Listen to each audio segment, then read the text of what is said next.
Thank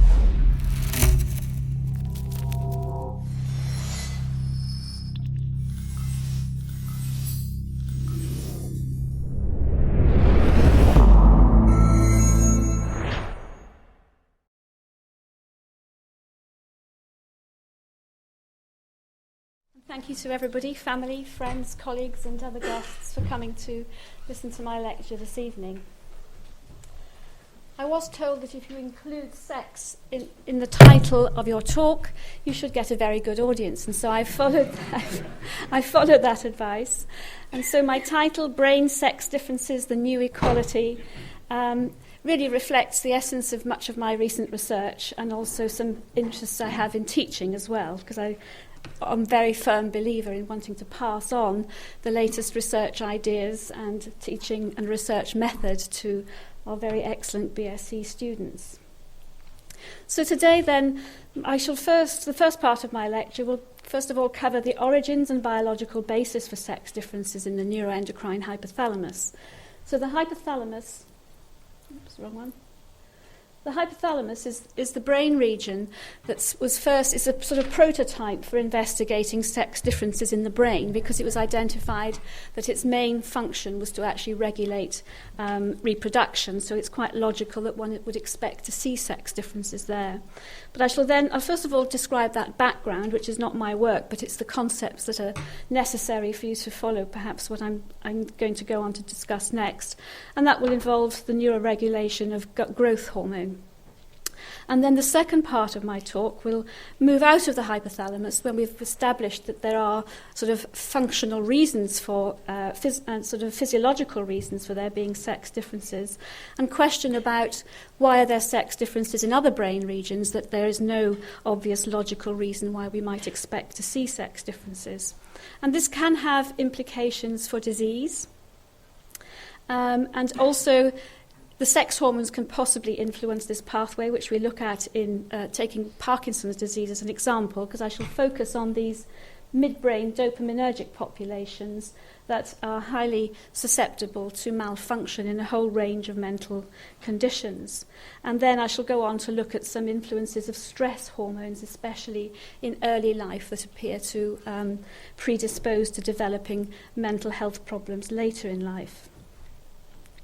So perhaps for those of you who are not familiar with the neuroendocrine system, as its name suggests, it's an interaction between the endocrine and the nervous system. So we have here, the particular brain region that's involved in this interaction is the hypothalamus. And in the hypothalamus are specialized neurons that actually regulate the whole of the endocrine system via the pituitary gland, which is also just here in the head, as you can see. So the pituitary gland then controls the whole of under the influence of the hypothalamus, the pituitary gland will then control the whole of the rest of the endocrine system through releasing specific hormones that will act on all the peripheral endocrine organs. And here, for example, we'll have the pituitary hormone thyroid stimulating hormone will act on the thyroid gland to control thyroid hormone release and your endocrine functions, specifically metabolism. We then have adrenocorticotropic releasing hormone from the pituitary gland, or corticotrophin, that controls your adrenal glands to secrete cortisol, which is absolutely critical for your survival and your response to stress. And then we have LH and FSH, that are also called the gonadotrophins, released from the pituitary gland, and they will obviously stimulate the testes to produce testosterone and the ovaries to produce estrogen and progesterone, involved in reproduction. Another pituitary hormone, growth hormone, doesn't have a specific target, single target organ, but it actually acts on many tissues. And another pituitary hormone, prolactin, in females it clearly has a role in stimulating lactation, but it has other more diverse actions in the body, because there's plenty of prolactin in men as well as women, so clearly it's not restricted to its lactation role. The seventh hormone that actually comes from the pituitary gland is vasopressin, and that will regulate salt and water balance. And finally, oxytocin is involved in parturition and also the milk ejection reflex. So you can see how a whole host of very important physiological functions are ultimately under the control of this tiny region in the brain called the hypothalamus. I like to say to my students that if you draw an imaginary line from ear to ear, and also from the bridge of your nose to the nape of your neck, where that imaginary line would intersect is where the hypothalamus is. And that, as you can see, anatomically lies just above the pituitary gland. So to look here, this figure here will actually explain why, for example, you might have noticed vasopressin and oxytocin were in a different colour in the previous slide. And that's because they are, in fact, released from the posterior pituitary gland. And that is formed by a downgrowth of neurons producing oxytocin and vasopressin from the hypothalamus developmentally. So it's actually a neural tissue. Whereas in contrast, the other hormones I told you about are actually released from what we call the anterior pituitary gland. And each of these hormones will have individual populations of neurons in the hypothalamus that will govern their control, and the way that their products actually reach the anterior pituitary gland is via this tiny hypophyseal portal system that carries the releasing and inhibitory factors from the hypothalamus to control anterior pituitary hormone release. And as Karim alluded to, my earlier research was involved in investigating the factors in the hypothalamus that control corticotrophin or ACTH response, which then in turn controls the adrenal glands and the stress response that's essential for life. So we were involved in looking at those characters, and Phil, you might remember this rather fuzzy picture that I managed to dig up. Sorry about that. But I really would like to acknowledge Phil, as he was my supervisor when we did this work, and I continued working with him as a postdoc. And we really were very excited by the work that we did then. And we'd really discovered that there's a biological synergism between vasopressin and what the corticotrophin releasing hormone that was postulated to be in the hypothalamus. And it seemed that it was almost as if the vasopressin neurons that would normally actually travel to the posterior pituitary gland had hijacked a role as being a hypothalamic regulatory factor for the anterior pituitary hormones. So vasopressin, we now know, is a separate population from the those that go to the posterior gland that will control ACTH release. But unfortunately, that doesn't involve sex differences, so I'm not going to say any more about that today. So to come back to the sex difference theme, I would like first to just tell you about the hypothalamo-pituitary gonadal axis, because this is, as I said, the axis that's important for reproduction, and there's a logic as to why this might be sexually dimorphic. So the neuronal population in the hypothalamus that governs this axis produces a peptide called gonadotrophin releasing hormone. So that will be the hypothalamic neuron that will then be released into the portal blood vessels and will stimulate the gonadotrophins, luteinizing hormone and follicle stimulating hormone from the pituitary gland, and then in turn stimulate the ovary to release estrogens and progesterone, or the testes to produce testosterone. So it's the same hormones in the hypothalamus and the pituitary that regulate the male and the female axis. And one feature of the female axis clearly is to be able to trigger ovulation. And if you actually administer, in the normal early phase of the menstrual cycle, or if you're working with rats or mice or other experimental animals, in the early phase of the sort of menstrual cycle or estrous cycle, estrogen levels rise, and as they rise, as the rate of rise increases, they trigger a pulse of gonadotrophin releasing hormone that will then stimulate the pituitary gland to release particularly LH, and that LH is actually the trigger, and LH surge is the trigger for ovulation. But if you try to do that in a male animal, you mimic the rising levels of estrogen, the hypothalamus cannot respond with an LH surge. And so the conclusion there is that males have a different hard wiring of the hypothalamic circuitry, so they respond differently when they're exposed to the same hormonal environment. So just to explain a little bit about how we think this might be happening, it's just looking at the progression of events between conception and, well, mainly puberty we're going to be looking at. Generally, initially, the embryo is not sexually differentiated for a very short period of time. That's all tissues don't seem to be sexually differentiated. And the key process that seems, we believe, sets the sex differentiation underway is on the Y chromosome. That will only be present in males. Males have an X and a Y chromosome, and females have two X chromosomes. So this process is only activated in males. That will then trigger the development of the testis. And obviously, if the testis is there, you're going to be able to produce testosterone. And as a result of the hormone production, conventional thinking is that there's a critical period of development which, when the brain is highly susceptible to programming by the testosterone surge that happens around this time. Testosterone can do things like alter neuronal migration, neurite extension, synaptogenesis. So there are a lot of things that if the brain is exposed to factors such as testosterone, a number of things could actually take place in terms of changing the developmental trajectory. In humans, we think it's obviously clearly not possible to do the same sort of experiments, but there's evidence that the critical period for this hormone-dependent sexual differentiation occurs perhaps rather earlier, and I'll just say a little bit more about that in a minute.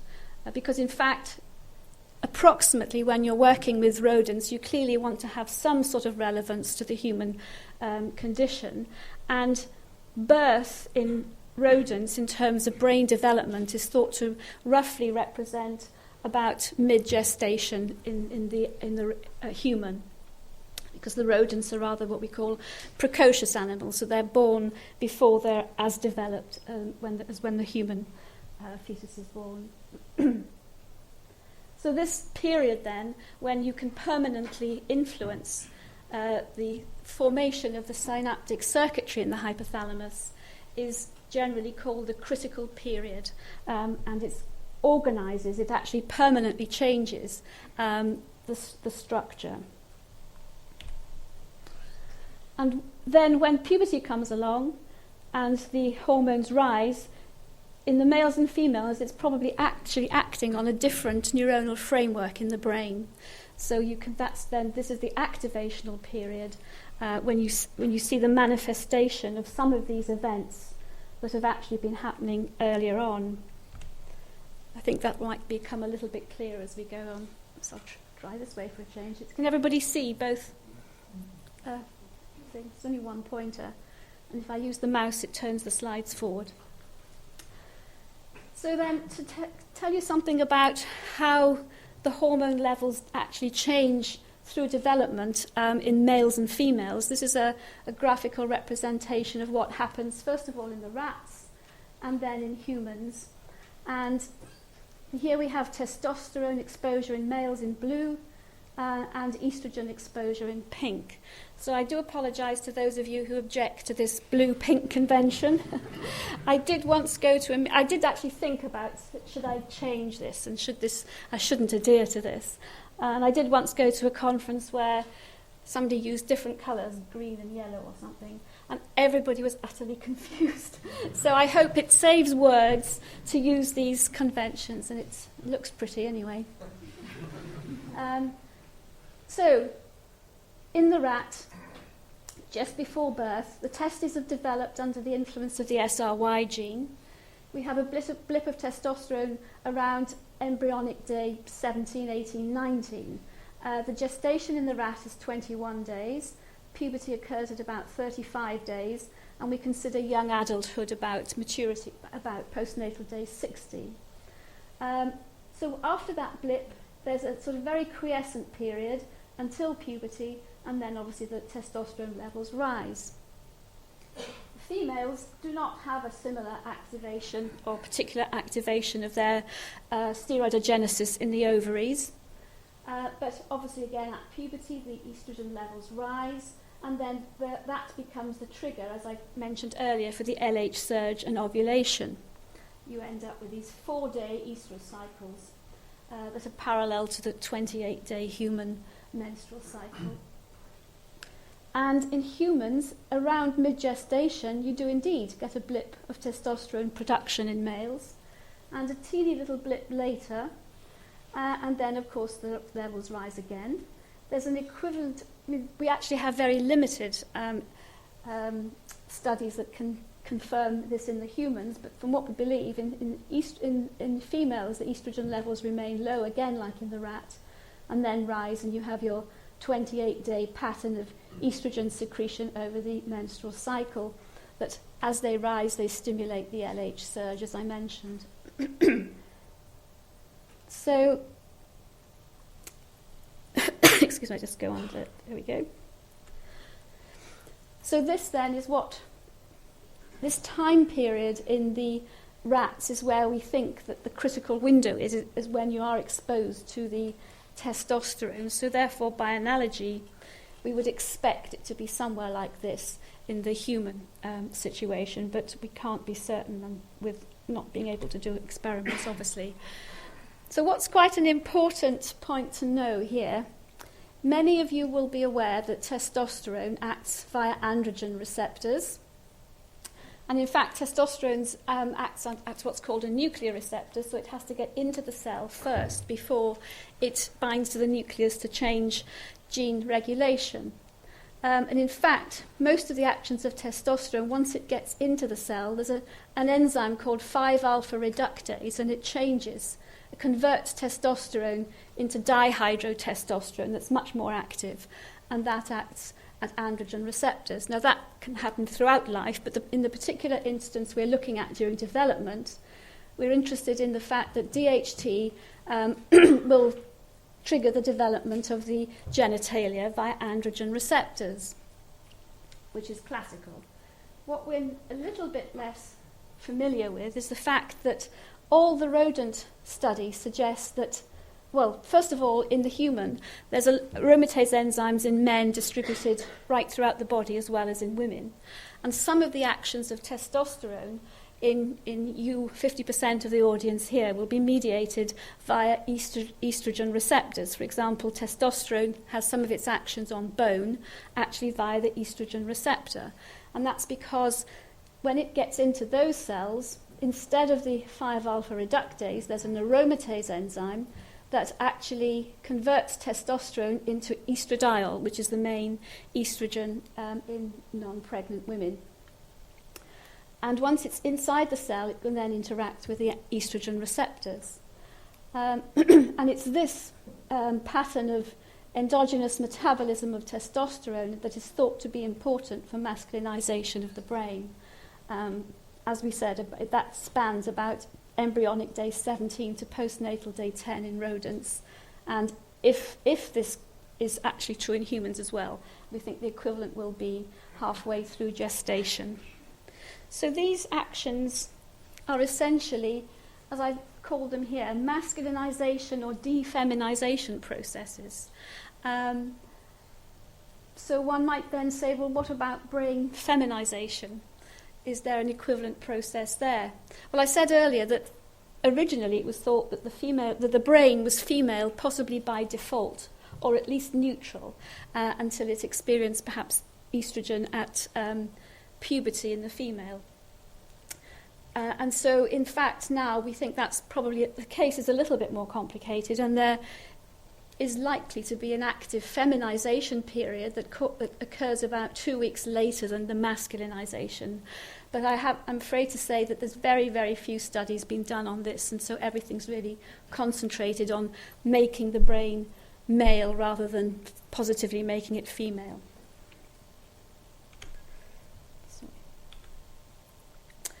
So I just think this is one very neat experiment that will perhaps be relevant for some things I'm going to say later, is that one way in which this hypothesis, this is a very, only one of many sort of hormonal manipulations that you could do at this time period to test your hypothesis that testosterone exposure perinatally will masculinize the brain after its conversion to estrogen. And so in a female animal, if you were to give a female testosterone or indeed estrogen, estradiol, you could then block that animal's ability to mount an LH surge when it got to adulthood. So therefore that implies you've changed the circuitry in the female to rather a similar way. You've defeminized it and masculinized it by simply treating only during this early time period. So that gives us the argument for how the brain is masculinized in a hormone-dependent manner. And in fact, some people have even defined defeminization of the brain by the loss of capacity to respond to estrogen. So that's the end of my background section here, but we may come back to that point a bit later. So I'd just like to, before I go on to other aspects of sex hormones, I would like first to look at some aspects of how the hypothalamus is programmed in order to produce sexually dimorphic patterns of growth hormone. And here, of course, you see what happens if the huge power, if you have excess growth hormone, how that can affect the body. But under the normal circumstances, growth hormone is released in a pulsatile pattern in males and females in a different sort of pattern of release. So to roughly describe that in a sort of cartoon way, influential work from Ian Robinson's lab in Mill Hill, and I'm pleased to see Ian here today, as well as other colleagues, came to the conclusion that these patterns are characterized in the male by high amplitude pulses of growth hormone being released from the pituitary gland with very low baseline levels, and these pulses were very regular in pattern, and they were separated by roughly 3 hours between the peaks. Whereas in the female, growth hormone patterns were much more irregular, baseline levels were higher, peak heights were lower. And these patterns didn't actually emerge until puberty, just around puberty. And prior to that, in both males and females, the levels were low and non-pulsatile. Apart from at birth, there was a great sort of splurge of growth hormone, birth being an extraordinary time. So for the most of early life, there's no sex dimorphisms and not a huge amount of growth hormone being released. And this actually has biological significance for the actions of growth hormone. Growth hormone has many actions, obviously growth being the one we all think of, but it has very important metabolic actions as well. And a lot of evidence now suggests that it's the pattern of exposure of the tissues to growth hormone that determine its biological activity. And that's shown here for the fact that in females, the rate of growth is similar to start with, but then coming up to puberty, it begins to diverge. The slower rate of growth in females and the more rapid rate of growth in males. This is, of course, examples from the rat, which is where we can do the experiments. But Johan Veldhuis's lab have actually done these cannulation experiments and shown that pulsatility of a similar sort of nature occurs in humans as well. So generally, males, again, have a much lower baseline than women. They have a much more regular pattern of growth hormone release, so the tissues will have a more variable exposure, whereas women have this rather more irregular, lower peak height. As you can see, the scale's a bit different here, compared with men. So there could be huge relevance for these patterns of secretion in the human. So we then wished to find out, we wanted to ask, what about if the hypothalamic regulatory pathways controlling the hypothalamo-pituitary gonadal axis are sexually differentiated? What are the mechanisms that can drive these sex differences in the patterns of growth hormone? So neuroendocrinology actually is really quite a young discipline. I would say it's about 80 years old. Would you agree, Ian? Ian is rather more expert on that field than I am. So somatostatin, it was known that the hypothalamus had activity that would control growth hormone. You could just take extracts of the hypothalamus, put it on a pituitary gland and measure growth hormone release. So there was a lot of excitement on at this time to search for the identity of the hypothalamic factors. Somatostatin actually perhaps came as a bit of a surprise because it turned out that growth hormone had an inhibitory factor in the hypothalamus, and that was discovered about 1973. And it was quite a long time, 26 years before another peptide was discovered in the hypothalamus, as it's aptly called, growth hormone releasing hormone neurons that produce this GHRH peptide that stimulated growth hormone release. So clearly one would expect then that these two are going to act in coordination in their patterns of release into the hypothalamo-pituitary portal vessels to release their peptides to act on the anterior pituitary gland to drive the pulsatility. So we focused then on the somatostatin neurons to discover if there were sex differences in this population.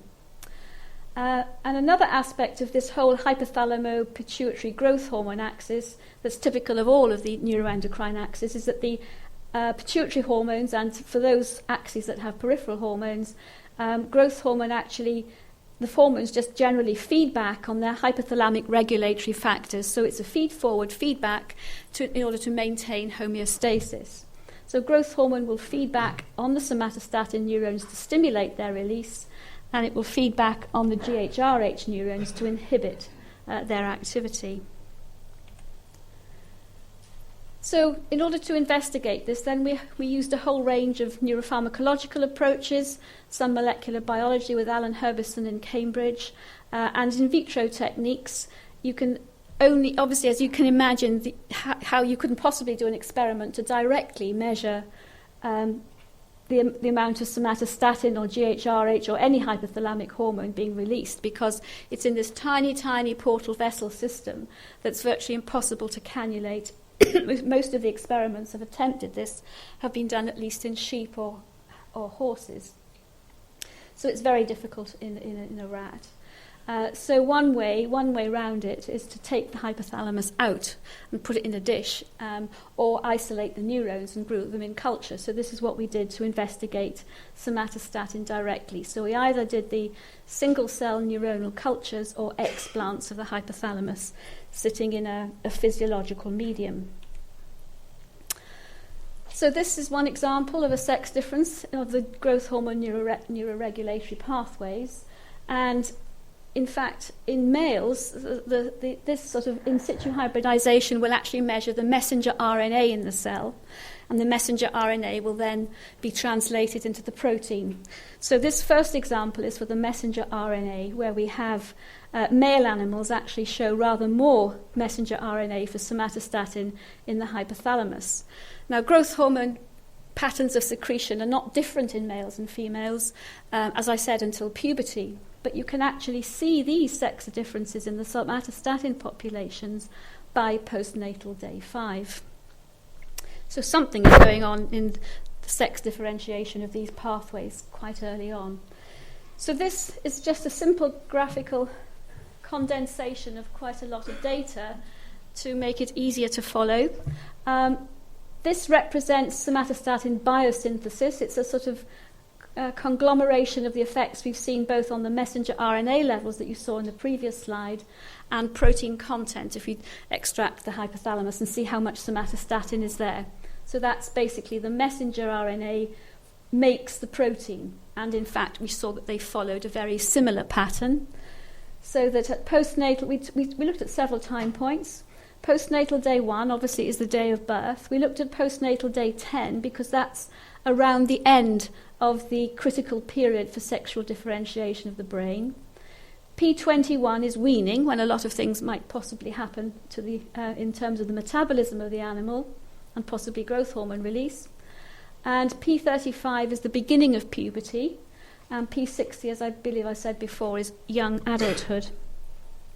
And so you've got a hint of sex differences around P10, as we showed previously, and they seem to become more significant around P21, and they're maintained throughout life, and they're quite marked by postnatal day 60. The other things that we have measured, we've measured somatostatin release as either basal release or artificially stimulated with 56 millimolar potassium as a sort of measure of the tonic activity in the hypothalamic neurons. On postnatal day 1, the hypothalamus is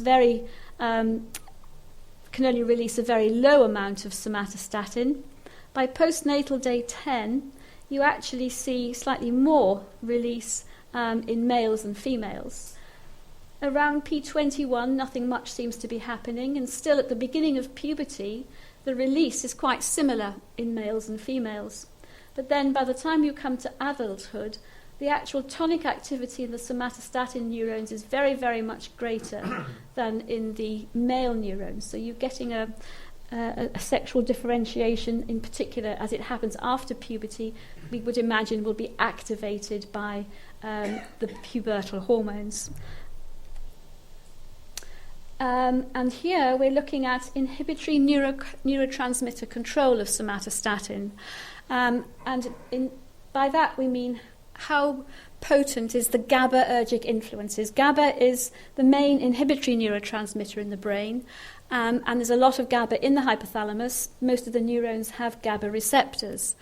And so here, for example, you can actually see a cell stained for GAD, the GABA synthesizing enzyme, in our hypothalamic cultures. And so there is a lot of GABAergic influence on somatostatin release. And so we tested this pharmacologically and found that at birth the GABA activity was not very active. And I think another important thing I should first say before saying any more is that GABA is actually known to be quite an important neurotransmitter in development. It can actually, sometimes it even mediates the actions of estrogen in particular in the brain. So here, by postnatal day 10, we can see that in the male hypothalamus, we've got a very, very prominent inhibitory influence by GABA on somatostatin release, but nothing's happening in the female still. By postnatal day 21, the males are behaving very much the same way as they were at P10, but a huge change has come into the female circuitry, which means that GABA appears to be doing the opposite to inhibition, but having a stimulatory effect. We can only speculate why this should be. In fact, GABA in some neurons can have a stimulatory effect, depending on the subunits that make up the receptor. And these indeed change developmentally. Early in development, GABA is stimulatory, and as development goes on, it becomes inhibitory. So whatever the process that's going on here, something very different is happening in the two brains. It could be an inhibitory interneuron interfering, but we don't actually know, I'm afraid. So coming on to the beginning of puberty, the female response stays the same, and suddenly the male response disappears. So we've got a lifting of inhibitory tone in the male hypothalamus. And then coming on to adulthood, the early pattern in the male reappears and the female maintains her pattern of inhibitory control here. So here we've got sexually differentiated in terms of quantitative actions, quantitative effects. But here we've actually got a sex dimorphism. We've got a different effect happening in the male and the female brain. So, in fact, we have done some... I forgot about the growth hormone feedback. You remember I told you growth hormone feeds back on somatostatin neurons as growth hormone levels rise. They feed back to somatostatin neurons to activate them, and then that will then bring the growth hormone levels back down. So that's part of the mechanism that's thought to generate this sort of system that will generate the pulses. So it's an interaction between GHRH and somatostatin neurons and the feedback that will drive the pulsatility in the system.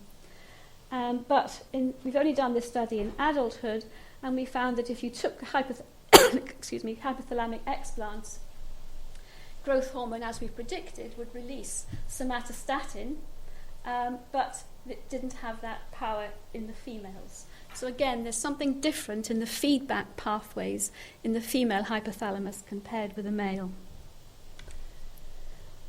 So we have done some hormone manipulation studies that would allow us to conclude that there are organizational effects that are determined by testosterone being aromatized to estradiol. For example, that seems to be responsible for the sex differences in messenger RNA and peptide levels that occur early in development. And then, obviously, if the circuitry is programmed differently, that will explain how when the activational effects of gonadal hormones come in adulthood, then we see quite different responses. And this is important too for growth hormone, for growth, because this is the slide I showed you earlier, but if instead we actually disrupt testosterone, this neonatal surge of testosterone during this period, but don't interfere with the adult levels, we can actually prevent the normal growth hormone curve. This was an experiment in males, so we can prevent the normal pattern of development simply by blocking that perinatal rise of testosterone. So that partly confirms that you have an event happening here due to steroid hormones, and you have an event happening here, the activational effects of steroids, if you're going to produce the full pattern of growth. And there are many more experiments that have looked at growth hormone pulsatility, and these effects correlate with pulsatility as well. So you're having a programming effect on pulsatility, and now we've also shown that you're having a program effect on the somatostatin neurons in the hypothalamus as well. So the hypothalamic circuitry is being sexually differentiated. Now, as I said, we don't know so much about the GHRH neurons, and that's partly because there's not a lot of GHRH in the hypothalamus, and partly because we've had far less time to work with it because it was only discovered in 1999. But Ian Robinson developed this very neat model whereby one attaches a fluorescent protein in the area of the GHRH gene so that it's switched on when GHRH is switched on, so it acts as a surrogate marker for GHRH. So you might have tiny amounts there, but it gives you a means whereby you can amplify the signal and look at it. So here we can actually see the GHRH neurons in the arcuate nucleus in the hypothalamus where they congregate.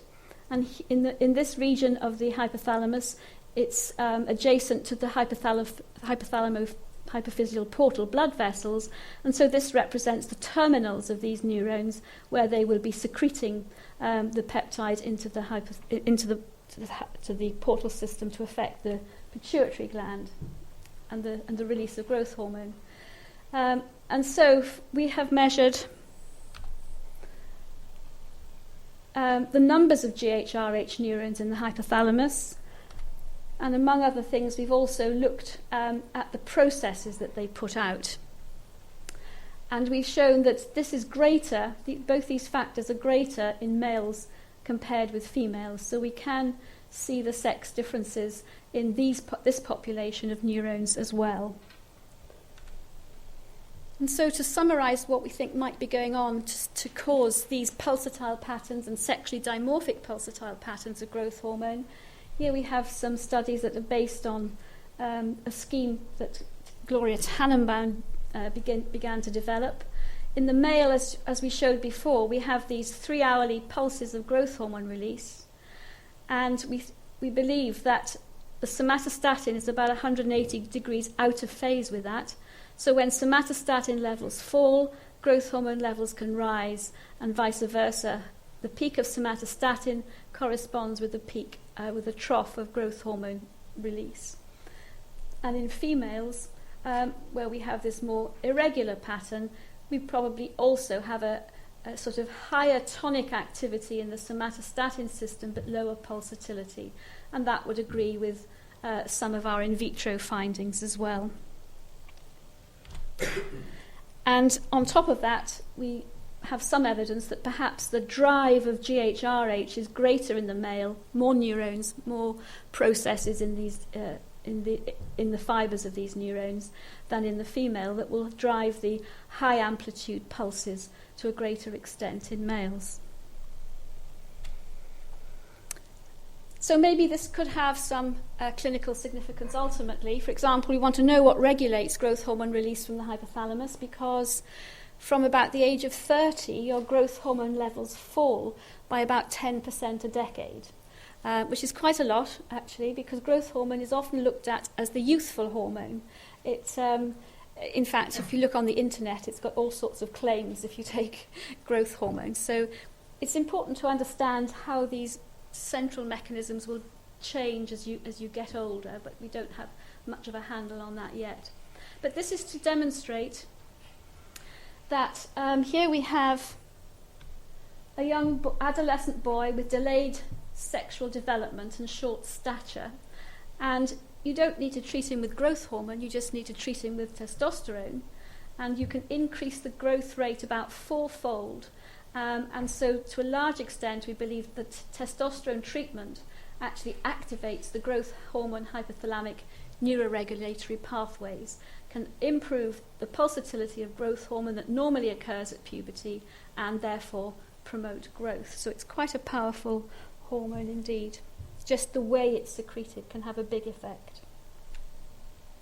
So hypothalamic networks governing pituitary hormone secretion are sexually dimorphic, and we think this is due to a transient exposure to testosterone that hardwires the male brain, at least in the hypothalamus. The neuroendocrinologists talk about masculinizing the brain, whereas in fact they're talking about the hypothalamus. So therefore, I think an important question, therefore, is what about the rest of the brain? So by the 1990s, there was growing evidence from then until now that there are amazing sex differences right throughout the brain, almost wherever you look. But for a while, these have been largely ignored. Possibly the information was even suppressed because it was an inconvenient truth. I mean, for example, if you can do experiments in males, why do you have to do them in females as well? Because it'll cost you twice as much. And perhaps also people were worried about the implications that could be deduced from the fact that there are sex differences in the brain when we come such a long way for equality of the sexes prior to the 90s and since. So, and therefore, we might argue that developmentally the rest of the brain is exposed to the same pattern of hormones that the hypothalamus is. Testosterone readily crosses into the brain. Estrogen doesn't actually, because during early development, it does later in life, but there's a protein that seems to sequester it and prevent estrogen developing the brain, entering the brain. But anyway, the question then is, why shouldn't the rest of the brain become sexually differentiated, and is it hormonally mediated? So around 2001, I think this interesting statement came out. This is a book that was published as a result of this, a report commissioned by the National Research Council in the United States. So, does sex matter in terms of contributions to human health? Some arguments suggest that there could be sex XY chromosome effects, but by far the conclusion is that the major influences are through hormonal effects. So this book essentially concluded and stated that it's now well known that there are sex differences in many diseases, pathology of the brain, in their sort of onset, prevalence, presentation. The symptoms can be different between men and women, and the response to treatment as well can be different. So this therefore said that we needed different diagnostic approaches for treating men and women.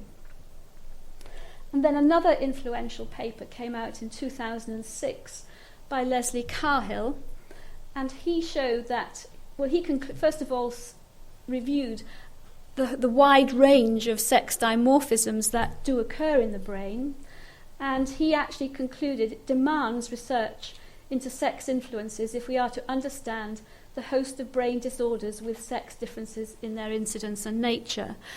Well, I'll go on to describe some work I did with my colleague David Dexter into Parkinson's disease, where you have twice as many men on average. There are many reports. Some claim as almost 4 times to 1, others 2 to 1, but that's about the ratio we feel is that men suffer Parkinson's disease to a greater extent than women.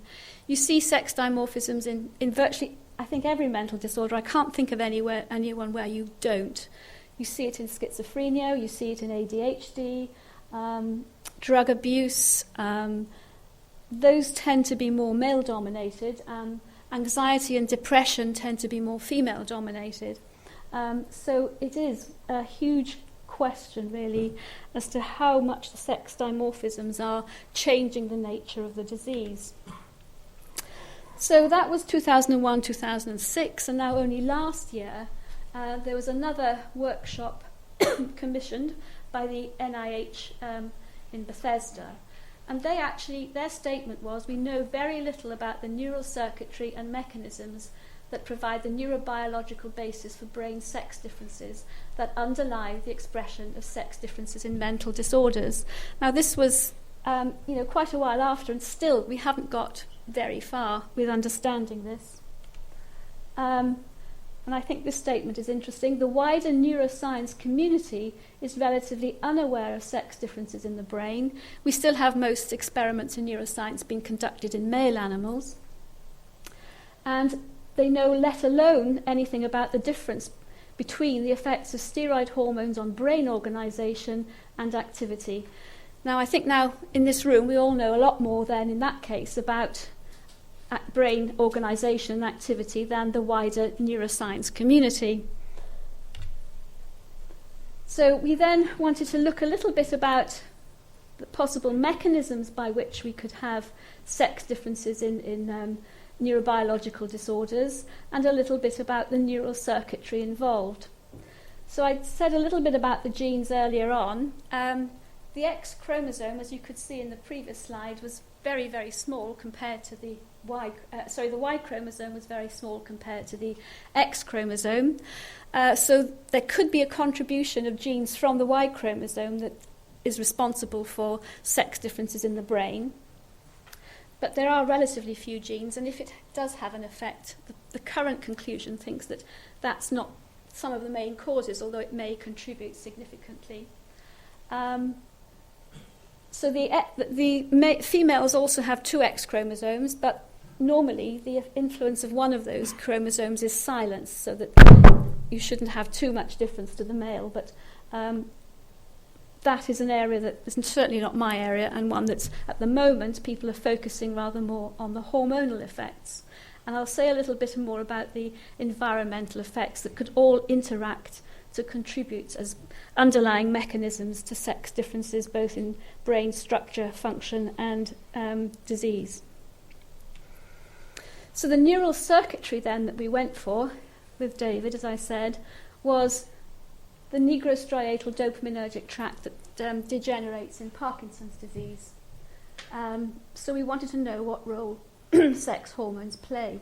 So as many of you will know, there's a population of dopaminergic neurons in this nucleus here called the substantia nigra in the pars compacta region, and it sends its terminals to the striatum, and that regulates fine control of movement, which becomes deranged in Parkinson's disease, which is a highly prevalent disorder and very debilitating, and one for which we don't know the cause apart from about 3 or 4% of cases that seem to have a genetic cause. So it's still very much idiopathic. We don't know what actually causes the condition.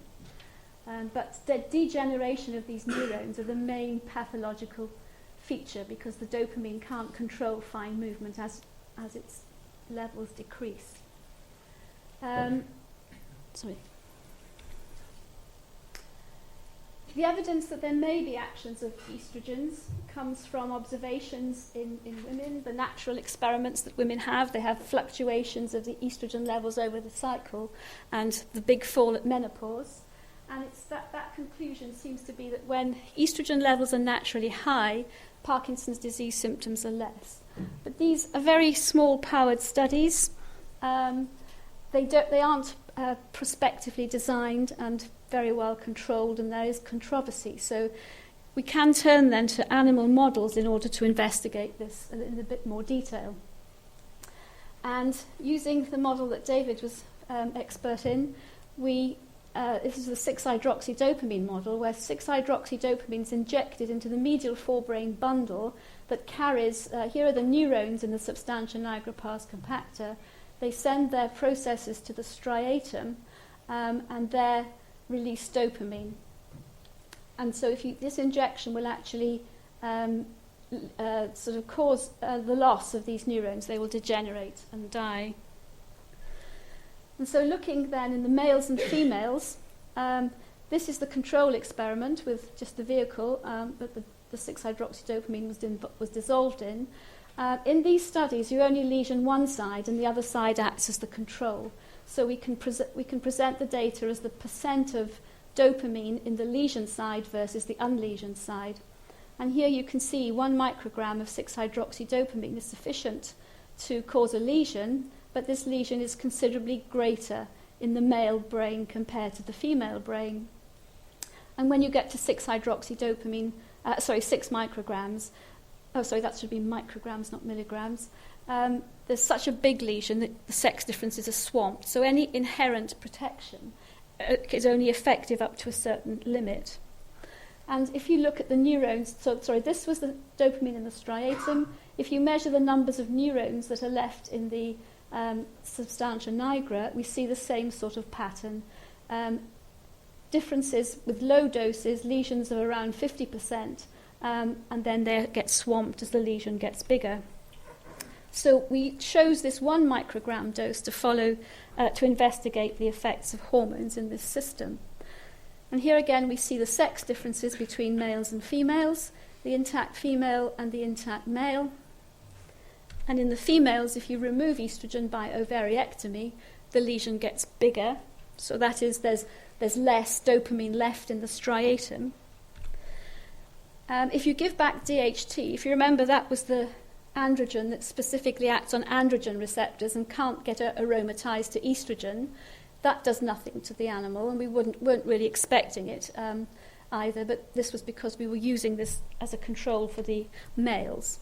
And if you give estrogen back to the female, the lesion gets smaller. So this fits the conventional wisdom that estrogen may be, physiological levels of estrogen would be neuroprotective in females.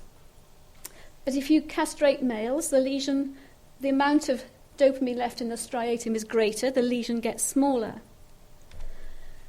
If you give back DHT, in these sort of experiments, you don't give back testosterone because you don't know if it's going to be aromatized, so you can't attribute any actions to androgen or estrogen receptors. So you give back DHT, and it does nothing. Now, our prediction was androgens would reverse the effect in males. And if you give back estrogen, you reverse the effect of gonadectomy, i.e. the lesion gets smaller, gets bigger again, less dopamine left in the striatum. So this was unexpected, I guess, but that means in males, the gonadal hormones, maybe it's the testosterone that gets aromatized to estrogen actually worsens dopamine loss in this Parkinson's disease model. So then, just to summarize then, because that might be a little bit unfamiliar, we think the detrimental effects of gonadal factors in the male, as well as the protective effects in the female, obviously contribute to this disparity in the incidence of Parkinson's disease. In fact, we were the first group to even look at intact males and females. All experiments began with ovariectomized females to look at the effects of estrogen. And so we were the first to show that this model actually did recapitulate sex differences in the brain, in this model. So what this also emphasizes is that estrogen has opposite effects on striatal dopamine loss in males. So it increased, and in females decreased, striatal loss. And when you're working with gonadectomized animals, these animals are actually equivalent in terms of their gonadal hormonal status because you've taken it all away. So what this does therefore emphasize that in the absence of sex hormones, the male and female brains are not identical, because if you give them both estrogen, they do something different. So therefore, this is rather reminiscent of sexual differentiations of the brain, using the definition of suppression of ability to respond to estrogen as a definition of masculinization. Innate sex dimorphisms, therefore, as I just sort of hinted, may be attributable, established by these organizational effects of sex hormones in early life. But we haven't been able to do those experiments, I'm sorry, which would be nice to have been able to do. But actually we did try, but the manipulations of the animals affect, the control manipulations affect the system, so it's a very complicated experiment to perform. So we're saying the pathway is sexually dimorphic. Is there any evidence to show that this is true in humans? So now with the advent of things like functional magnetic resonance imaging, PET scanning, etc., we've got a huge opportunity to actually look at the human brain in real time. And this study actually looked at various tests of performance of striatal dopamine activity. And they actually saw that there was no difference in the tests. The women and men could perform the tests perfectly well, but they could see different patterns lighting up in the brain. So this suggests that there's a similar performance, but it doesn't necessitate that there are the same neural mechanisms and information processing. So it's same goal, different strategies. And if you look, there are other aspects where you see similarities of sex differences in humans and rodents. If you can actually measure the levels of dopamine that are being released, and they're the same in males and females, but they seem to be achieved by different neuron dynamics, the balance of uptake and release in these neurons. And a couple of studies, I'm sorry I didn't have the reference put on here, that I think are quite interesting.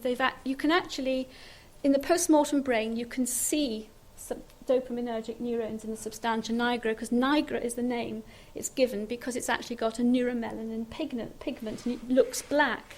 So you can do this amazing technique of laser capture, microdissection, where you can suck out the nucleus of the cell and you can look at the messenger RNA expression. And this study actually showed that there were sex differences in the molecular signature of the normal pathway. And what was quite surprising is there are genes like alpha-synuclein and PINK1 that are associated with degeneration in Parkinson's disease. And these were expressed more highly in the male brain. And when the brains degenerated, obviously you could only sample the post-mortem neurons that were surviving, not the degenerating neurons. But again, the changes in gene expression were different in the male and female brains. So maybe even the process of degeneration could occur by different mechanisms. So, are there translational implications, which is always what we're looking for? Do we know whether the clinical course of Parkinson's disease is affected by endogenous sex steroid hormones in humans? Some evidence suggests that in healthy humans that you can look at a striatal-mediated movement task that relies to some extent on dopamine, and it suggests that the effect of sex hormones could be different in males and females. For example, in the females, endogenous estrogen promotes activity, whereas in males, testosterone or estrogen don't actually do anything. So there's something different in this pathway response to in humans. So what we must be aware of then, the reported clinical benefits of estrogen in the female sex may not simply translate to the male sex. So this really highlights the importance of doing studies in both males and females and not assuming that treatments that suit one sex will be suitable for the other. So that was our conclusions on data looking at the striatal depletion. Usually, you always have, if you lose dopamine in the striatum, it usually means you've lost neurons in this model. So we were very, very surprised to find out that the sex hormone manipulations that had very big effects on striatal dopamine levels, as I showed you, didn't actually affect the numbers of neurons in the substantia nigra. So how can we have independent influences at the striatum and cell body, and why are the effects of estrogen different in males and females?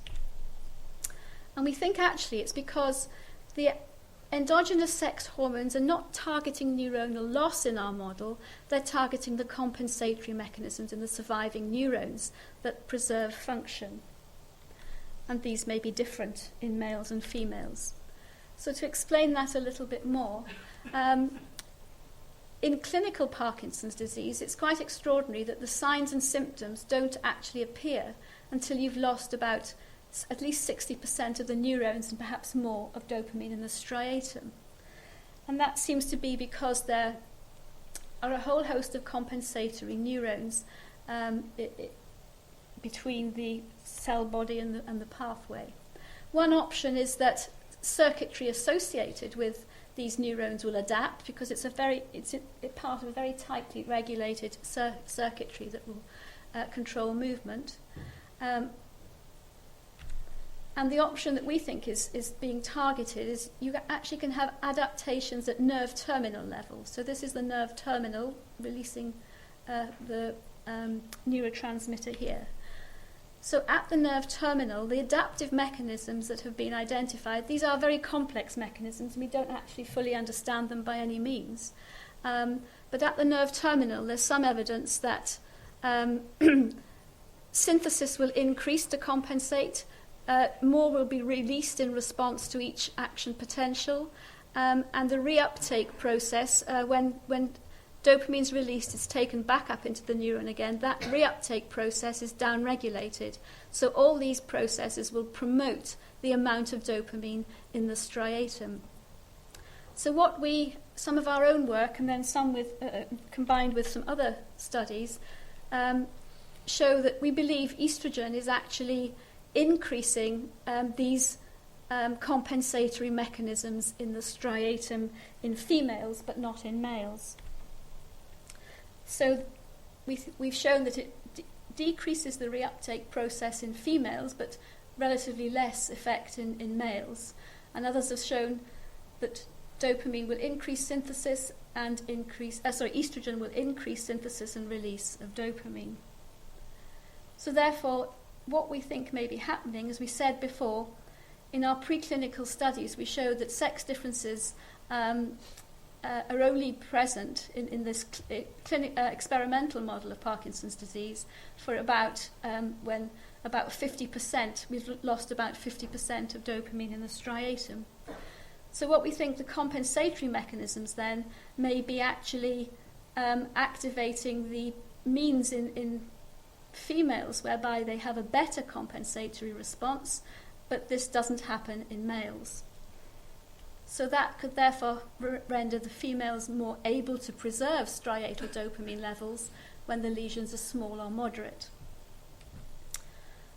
And what I think is striking here, this actually may suggest the potential to delay progression or even onset of disease by manipulating hormonal levels, but obviously only in females as far as we know, and we need to understand more about what's going on in the males. So I think to sort of final back this little section here, there's this very nice review published in Nature Review Drug Discovery on priorities in Parkinson's disease. They emphasize that current replacement therapies rely on dopamine replacement strategies. You either try to increase the ability of the surviving neurons to produce more dopamine, or you give drugs that will act on dopamine receptors. And in fact, these treatments are very rarely instigated until the subject's symptoms become sort of untenable, because the drugs themselves have some very serious side effects, so that you try not to use them unless you really have to. So as a result then, there really is an urgent need for identifying disease-modifying agents rather than symptom-alleviating agents. And I think that this paper also stated progress requires an understanding of susceptibility factors that lead to disease. And after aging, being male is about the next important factor that will actually be a susceptibility factor for developing the disease. So this was actually not considered, hormones and sex was not actually considered at all in this review. But I do think that there's enough preclinical evidence now to suggest that we can't really ignore sex differences anymore. So the goal of understanding Parkinson's disease, I think we really do require to understand the sex differences to improve treatments. It's interesting that, for example, the NIH mandated inclusion of women in human clinical trials in 1993, and the same will be the case in this country. There's no equivalent mandate for doing experiments in males and females, and at the moment, single-sex studies in males outnumber those in females by 5.5 to 1.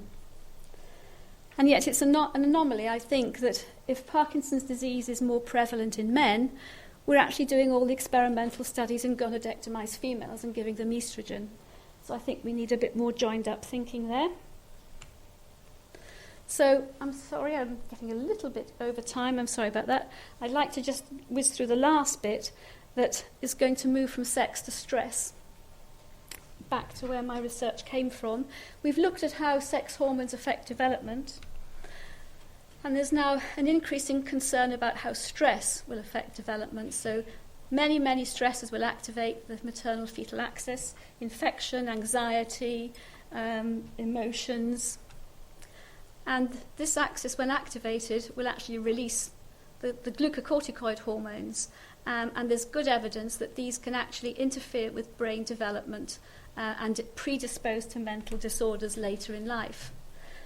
So the neural circuitry that we wished to investigate here is, again, we stuck with the dopaminergic systems. In addition to the SNC that we've talked about, we've looked at the ventral tegmental area, where these neurons form either the mesolimbic projections to the ventral striatum, this is the dorsal striatum, or nucleus accumbens, and the projection to the medial prefrontal cortex. So what do those regions do? They're involved in motivation, reward, memory, executive behavior, goal-directed behavior, cognition, working memory, emotions. So a huge number of aspects of brain function that, in fact, seem to malfunction in many mental disorders. So the dysfunctions of the mesolimbic system and mesocortical system are seen in diseases such as schizophrenia, ADHD, addictive behaviors, depression. These seem to have a neurodevelopmental component, and they also exhibit sex differences in many aspects. So how we've investigated this is to put dexamethasone in the mother's drinking water in rats. This is a low dose here that represents a sort of a physiological stress level at this time. And these animals are very, this is non-invasive by just simply putting it in the mother's drinking water. It crosses the placenta. And then we've analysed in adulthood the phenotype, looking at neuroanatomy, neurochemistry, and with colleagues at Imperial College, Mark Ungles and Frederick Brichot, we looked at the electrophysiological activity. And this is a collaboration also with colleagues in Cambridge, Jeff Daly, Kanwar Verdi, who are in Trevor Robbins' group. And here we can see that in the cell bodies, we're looking at the tyrosine hydroxylase neurons of the control animals and those that have been treated with antenatal glucocorticoid treatment, the dexamethasone. And I think you can even see by eye that those numbers are the cells. There are more cells in the AGT population in both these neurons. And indeed, if we look at the terminals in the striatum, we can see greater terminal density as well. And this is shown sort of graphically here. The cell numbers and striatal fiber density are similarly increased in males and females. So we've looked at other aspects of functioning of the dopaminergic neuron system. And for example, we've looked at dopamine type 1 receptors in the striatum and the prefrontal cortex that represent the mesocortical limbic pathways. And if they change, we'd expect to see some significant change in the behavioural activity. And for D1 receptors, we see a marked sexually dimorphic effect, decreased in males, increased in females, although no effect on D2 receptors. We've also looked at the transporter expression, and that changes in a very markedly, very large effect to increase in males and decrease in females.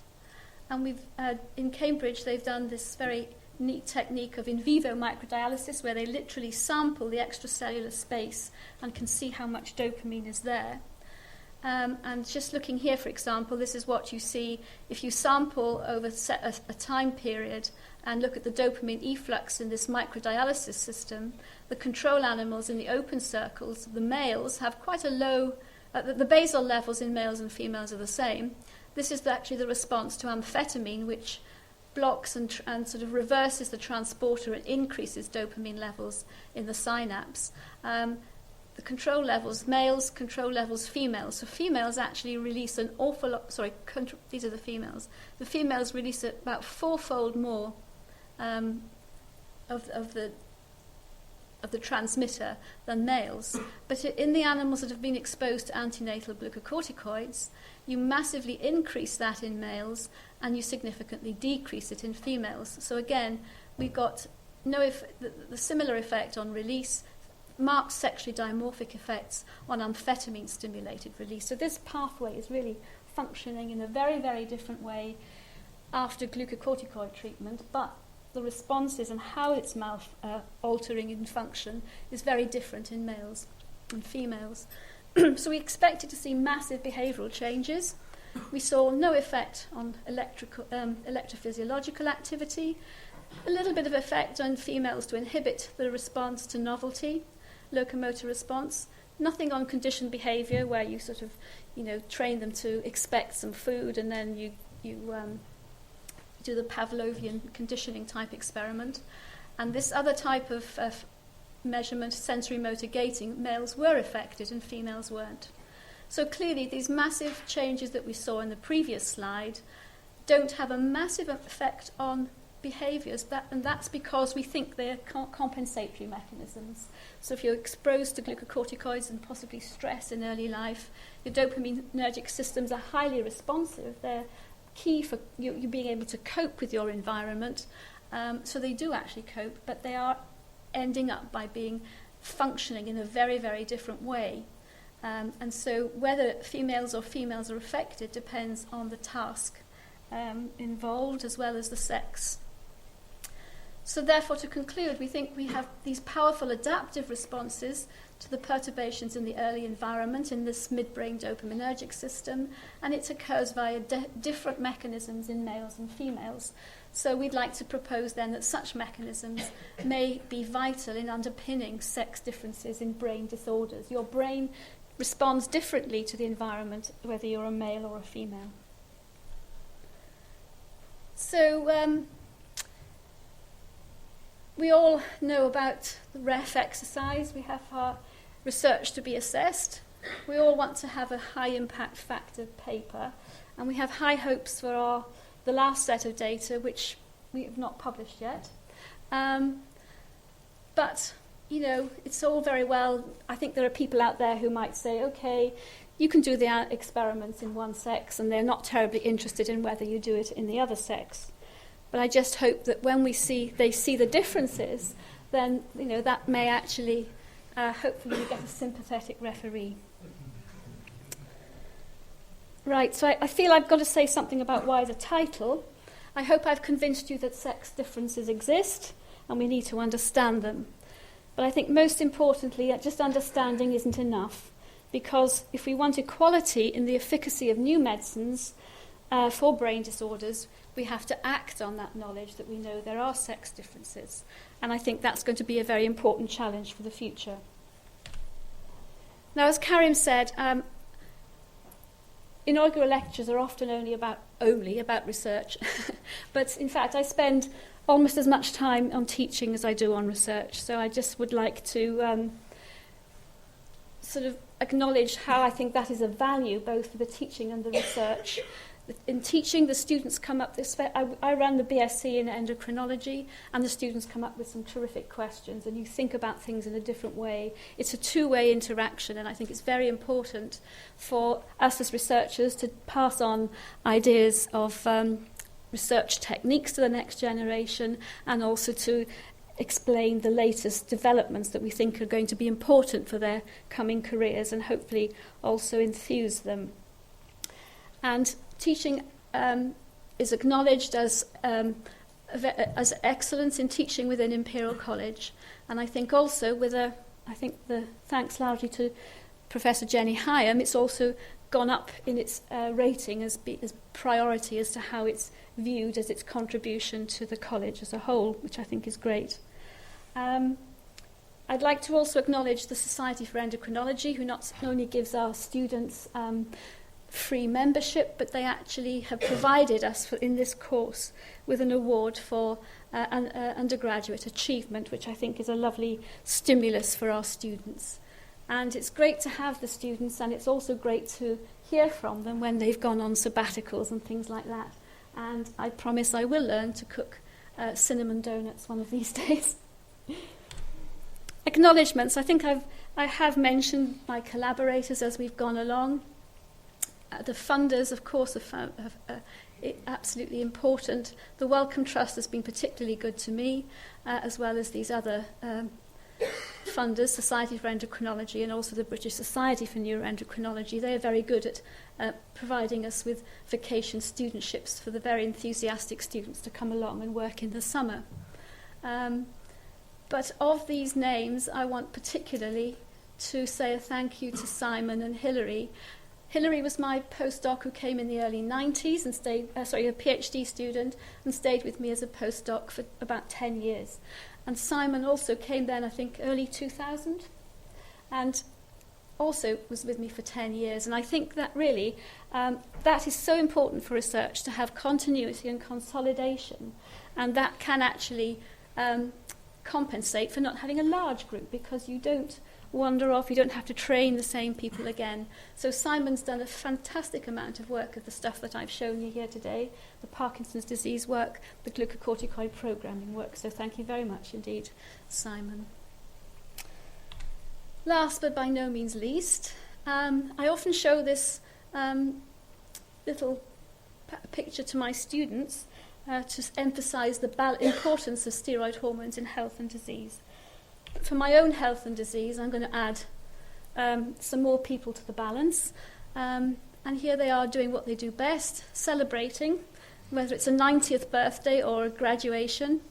And they also enjoy a lot of other activities. So without them, I certainly would have a much less enjoyable life. And most of all, of course, thanks to Duncan, who has been so supportive that I wouldn't have been able to achieve everything. And I'm really sorry to have kept you for so long. Thank you very much.